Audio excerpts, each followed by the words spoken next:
हरियाणा में विनेश को लेकर सियासत। मनोहर लाल खट्टर ने विनेश पर टिप्पणी की। राजनीतिक चक्र में फंसे थे खिलाड़ी। खट्टर ने यह बात कही है। कांग्रेस से टिकट मांगने पर पटाक्षेप हुआ, यह बयान मनोहर लाल खट्टर का। उधर कुमारी सैलजा का खट्टर पर पलटवार हुआ है कि संघर्षों को सम्मान देना चाहिए, यह बयान कुमारी सैलजा का।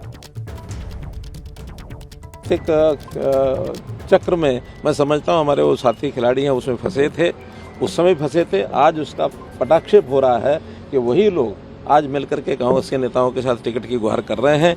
इसका मतलब ये है कि वो जो सारा विषय था वो राजनीति से ओतप्रोत था। She has struggled. For years she has struggled as a woman and as a sports person. I think it is befitting that she should get some dignity. जिस तरीके के बयान है जैनेंद्र, कुल मिलाकर ऐसा लग रहा है कि बिल्कुल इसी लाइन पर इस तरीके के बयान आने भी थे अगर टिकट वाली बात हुई या विनेश राजनीति में आ रही हैं तो।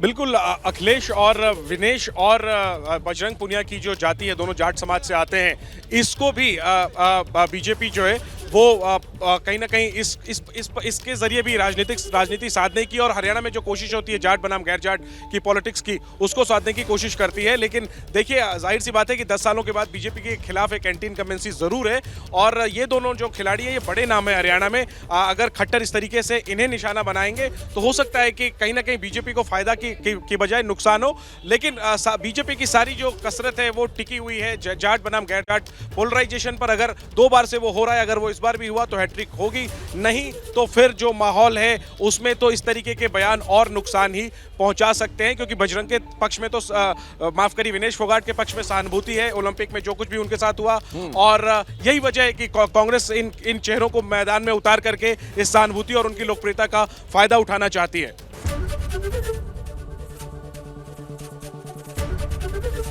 एबीपी गंगा, खबर आपकी, जुबान आपकी।